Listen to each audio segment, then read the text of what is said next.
est-ce que la RDC va rebondir cet après-midi? Je pense que cette question-là est dans la tête de millions de Congolais. Est-ce que la RDC va rebondir cet après-midi face à la Zambie, les amis? Vous n'êtes pas sans ignorer que la RDC a perdu son premier match contre le Kenya sur le score de 1-0. Et dans ce match-là, sincèrement, on a vu une équipe congolaise timorée. On a vu une attaque congolaise timorée. On a vu une attaque congolaise qui n'a pas été à la hauteur, qui n'a pas été à la mesure. Amis congolais, quand on dit ça, ce n'est pas une manière de minimiser votre équipe. Non, on ne fait que dire les faits. Premier match d'ouverture, ce match d'ouverture-là est un match à vite oublier. Lorsqu'on regarde les statistiques, les Congolais ont tiré 20 fois pour 2 tirs cadrés. C'est énorme. Et ça montre quoi? Ça montre simplement qu'il y a une forme d'inefficacité dans cette équipe-là.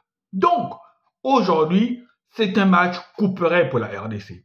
En cas de défaite, amis congolais, je suis au regret de vous dire qu'en cas de défaite aujourd'hui, eh bien, c'est pur et simplement l'élimination. Donc, aujourd'hui, les hommes de Otis Ngonda Kondi n'ont pas droit à l'erreur. La RDC se doit de gagner ce match-là.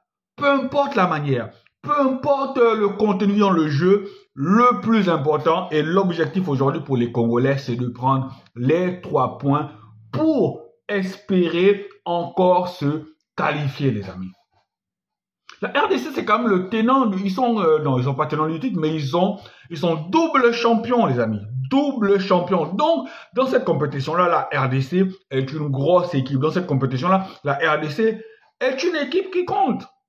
Est une équipe qui est déjà inscrite dans l'histoire de ce CHAN-là. Premier vainqueur, elle a 2 trophées. Je pense que jusqu'à présent, toutes les équipes qui ont gagné ce trophée-là plusieurs fois ont gagné 2. On a le Maroc qui l'a gagné aussi 2 fois. Donc, la RDC est une équipe qui compte. Maintenant, est-ce que face à cette Zambie-là qui avait éliminé le Gabon, bon, en éliminant aussi le Gabon, cette Zambie-là n'est pas une foudre de guerre. Cette Zambie, équipe à prime là, n'est pas une équipe ou encore même voilà, ils ont une calme, mais ce n'est pas, comment dire ça, une grande nation sur le plan africain. Donc, je pense que, logiquement, la RDC devrait s'imposer. On dit bien devrait. Mais quand je regarde encore le contenu face au Kenya, sincèrement, j'ai quelques doutes. Le contenu face au Kenya m'amène à m'interroger. Mais ce soir, cet après-midi plutôt à 15h, si la RDC n'est pas capable de se transcender face à cette Zambie-là, je pense que bon, le retour à la maison s'impose. Hein, parce que même là, en cas de match nul, sincèrement, ça serait une mauvaise opération pour les Congolais. Un match nul est une mauvaise opération pour les Congolais. Otis Ngonda Kondi n'a pas droit à l'erreur. Otis Ngonda Kondi doit marteler dans la tête, dans les esprits de ces joueurs que la victoire est impérative. On veut voir un sursaut d'orgueil. On veut voir, voilà, un Congo revanchard.